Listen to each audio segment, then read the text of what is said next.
আজকে চলে এসেছি সকালবেলা পোগোলা নুডলস রান্না করতে। এখানে আমি 3 প্যাকেট নুডলস নিয়েছি। প্রথমে আমি গরম পানিতে নুডলসগুলো দিয়ে দিলাম। একে একে 3 প্যাকেটই দিয়ে দিলাম একসাথে।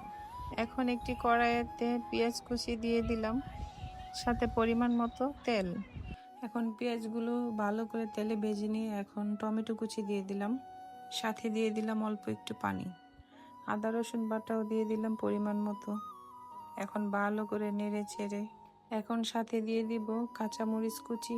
নুডলস রান্না করতে যা যা দরকার, যেমন জিরা ফাঁকি, হলুদের ফাঁকি এবং অল্প একটু মরিচের ফাঁকি, সবগুলো একসাথে এক একে দিয়ে দিলাম। এই নুডলস রান্না করতে আমি 3টা ডিম নিয়েছি। এখন ডিমগুলো ভালো করে ফেটিয়ে দিয়ে দেব, সাথে কিন্তু ম্যাগি মশলাও দিয়ে দিলাম। এখন সাথে নুডলসগুলো দিয়ে দিলাম।